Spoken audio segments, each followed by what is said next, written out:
안녕하세요. 9월 17일 토요일 말씀 나눔 시간입니다. 우리 잠시 기도하시고 말씀 나눔 예배 시작하도록 하겠습니다. 감사하신 하나님 아버지, 오늘도 저희들 이렇게 주님의 말씀 앞으로 불러주시고 또 이렇게 주님 말씀을 나눌 수 있도록 허락하여 주심을 감사드립니다.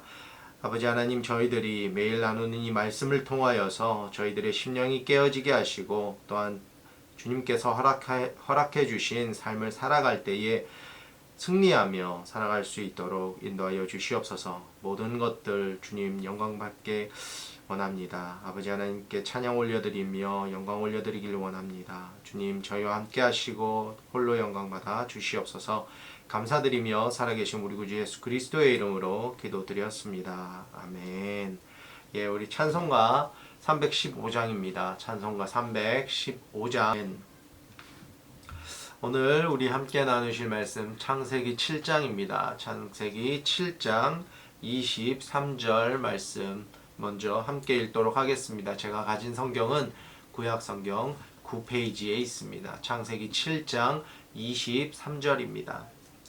다 찾으신 줄로 믿고 각자 계신 곳에서 우리 한 목소리로 읽도록 하겠습니다. 시작.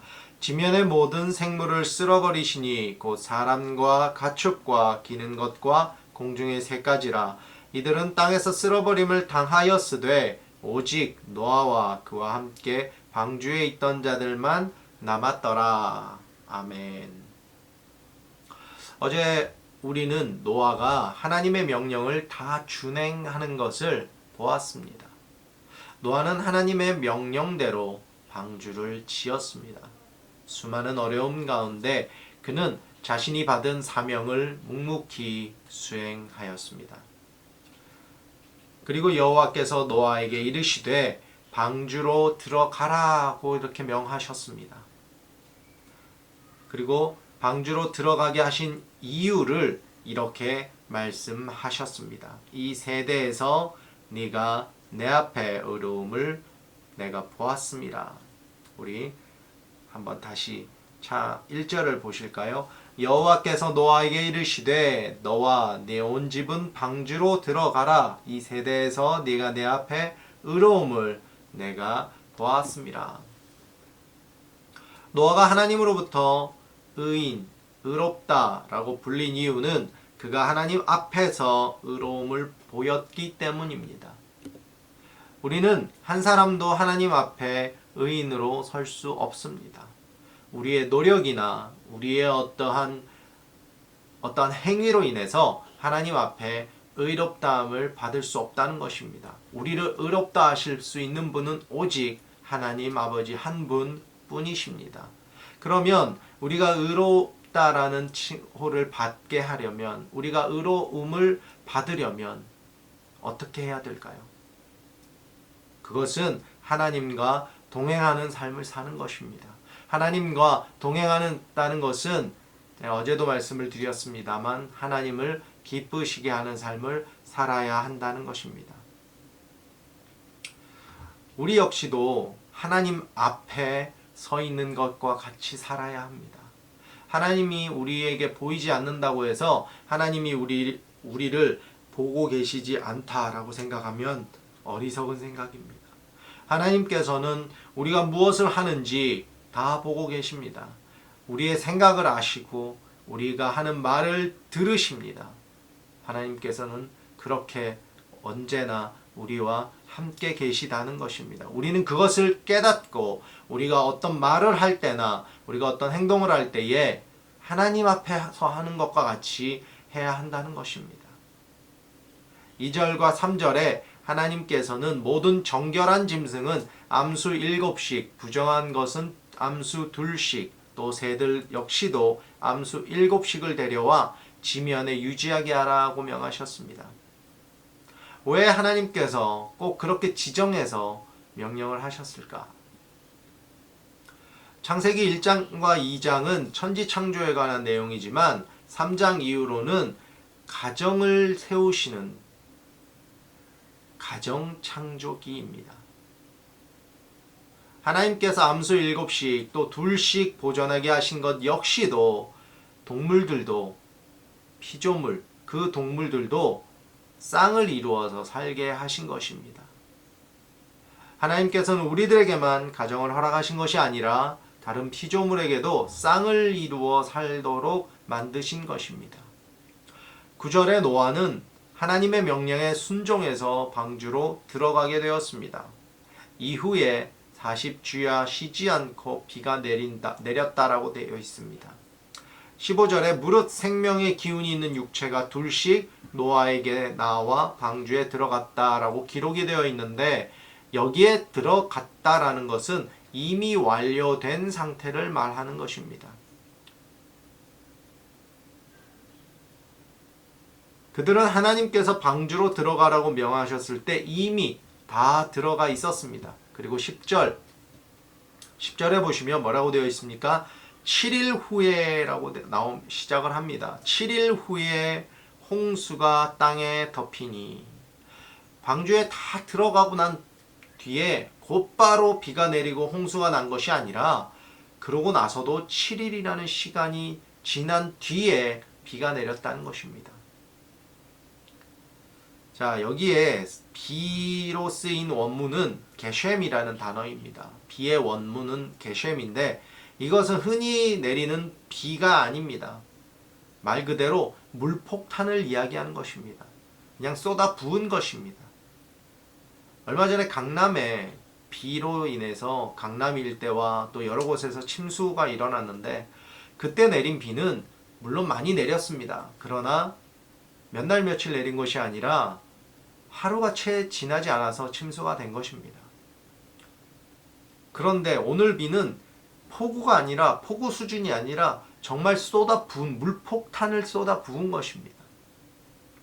그걸 무려 40일간 하셨다는 거예요. 오늘 본문을 요약하면, 여호와 하나님께서 이르시되 방주 안으로 들어가라고 1절에 말씀하셨고, 그리고 9절에 들어갔으며, 그리고 23절에 오직 노아의 가족과 그와 함께 방주에 있던 자들만 남았더라 라고 나옵니다. 이렇게 세 구절로 요약을 할 수 있습니다. 그런데 아까 잠시 언급했지만, 하나님께서 노아와 그에 속한 모든 이들을 방주에 넣으시고 바로 홍수를 일으키지 않으셨다라고 나눴습니다. 10절에 7일을 더 계시다가 비를 내리셨다는 것이 나옵니다. 그러면 노아는 방주 속에서 일주일을 그냥 있었던 거예요. 뭘 하면서 있었을까? 우리는 잠시 노아가 일주일간 무엇을 하며 있었을까라며 생각해 볼 필요가 있지 않을까 생각합니다. 그는 방주에 있었지만 똑같이 음식을 먹고, 또 거기에 있는 동물들에게 음식을 주고, 그 동물들이 배설하는 배설물도 치우고, 그렇게 지냈을 것입니다. 노아 역시도 방주의 문이 닫혔을 때 곧 무슨 일이 일어날 것으로 생각을 했겠죠. 그런데 아무 일도 일어나지 않았습니다. 비는커녕 날씨는 맑았을 것입니다. 만약에 밖에 사람들이 모여서 조롱하는 소리를 들었다면 그의 마음은 더 괴로웠을 것입니다. 그러나 노아는 아무 불평 없이 묵묵히 자신에게 주어진 상황을 견뎌냈습니다. 노아는 일주일간 방주에서 앞으로 살아가게 될 것들에 대해서 배운 것입니다. 자신의 그 어떤 동선, 그리고 언제 먹고 언제 치우고 하는 그 방주에서의 삶을 그는 몸소 체득했을 것입니다. 그렇게 훈련받으며 일주일을 지내는 동안 세상은 똑같이 쾌락에 빠지고 똑같이 삶을 살아갔습니다. 노아가 일주일 동안 방주에 있었을 때 얼마나 답답했을까 라는 생각을 합니다. 흔히 교회를 방주라고 합니다. 그리고 우리는 그 방주 안에 있는 사람들입니다. 우리 역시도 노아가 답답하게 느꼈을 것들처럼 우리 역시도 세상 사람들이 볼 때 얼마나 미련하고 답답해 보일까요? 세상이 얼마나 좋은데, 세상이 얼마나 볼 것도 많고 즐길 게 얼마나 많은데 저들은 왜 맨날 교회에 박혀서 주일날 예배 드린다고 하고, 또 주중에는 기도해야 한다고 하고, 또 주중에 또 소그룹끼리 모여서 뭔가를 한다고 하고, 왜 맨날 저들은 교회 중심으로 살아갈까? 세상이 얼마나 보기 즐기기 좋고 보기 좋은 것들이 많은데, 지금 우리는 방주 안에서 일주일간을 보내는 모세와 같습니다. 아직 하나님의 때는 오지 않았지만 하나님의 때는 곧 올 것입니다. 우리는 그때를 기다리며 믿음으로 준비하는 것입니다. 하나님의 심판의 날이 왔을 때 우리는 분명 방주 안에 있는 남은 자들이 될 것입니다. 그날을 기다리며 우리는 믿음으로 준비하는 것입니다. 세상이 보기에 아무것도 아니며 아무 일도 일어나는 것이 없어 보이는 그 교회에 있는 것이 미련해 보이고 시간을 헛되게 보내는 것 같아 보이지만, 실은 우리는 하나님의 그 역사하심에 참여하고 있는 것입니다. 16절 후반부에 하나님께서 그들을 들여보내시고 문을 닫으셨다고 나옵니다. 하나님께서 친히 방주의 문을 닫으신 것입니다. 이것은 하나님께서 친히 그 방주를 책임지시겠다는 뜻입니다. 방주는 여러분들이 아시는 바와 같이 자체적으로 동력을 활용해서 움직일 수 있는 배가 아닙니다. 무동력 배인 것입니다. 철저하게 하나님의 인도하심과 보호하심이 없다면 물이 불어나고 홍수가 일었을 때 바로 침몰하거나 파손했을 것입니다. 똑같은 말인가요? 오직 하나님의 인도하심으로만 움직일 수 있는 것입니다. 우리 인생 역시 그렇지 않습니까?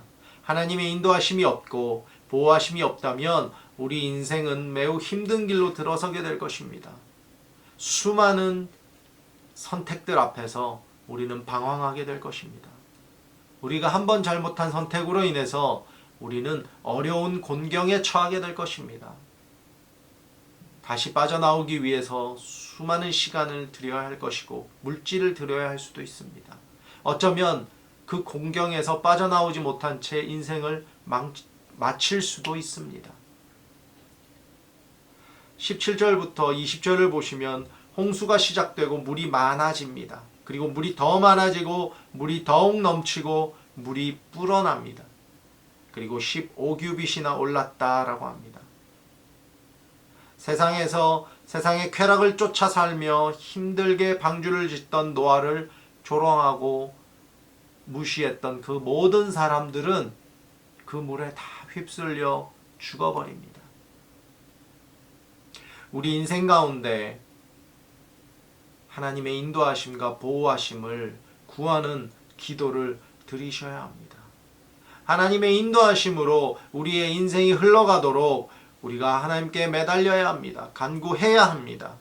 그렇지 않으면 이 20절에 나오는 사람들과 같이 하나님의 심판의 때에 다 쓸려버릴 것입니다. 23절, 오직 노아와 그와 함께 방주에 있던 자들만이 남았다고 했습니다. 다시 말씀드립니다. 심판의 날은 그리 멀지 않았습니다. 그 심판의 날에 세상 사람들과 같은 결말을 보시겠습니까? 아니면 노아와 같이 남은 자로 살아가시겠습니까? 지금은 아직 홍수의 때가 이르지 않았습니다. 얼마든지 기회가 있습니다. 아직도 방주에 오를 기회는 있습니다. 사랑하는 여러분, 이 말씀을 들으셨다면 지금 이 자리에서 예수 그리스도를 믿고 예수께로 돌아오시길 바랍니다. 예수 그리스도의 구원의 장막으로 들어오시기 바랍니다. 철저히 회개하고 주님의 품으로 돌아올 때에 쓸어버림을 당하지 않고 남은 자로 살게 되실 줄로 믿습니다. 오늘 이 시간 잠시 찬양 한 곡 하시고 기도하심으로 또 예배를 마치도록 하겠습니다. 찬송가 445장입니다. 찬송가 445장 우리 함께 하시고 주기도문으로 예배 마치도록 하겠습니다. 태산을 넘어 험곡에 가도 빛 가운데로 걸어가면 주께서 항상 지키시기로 약속한 말씀 변치 않네. 하늘의 영광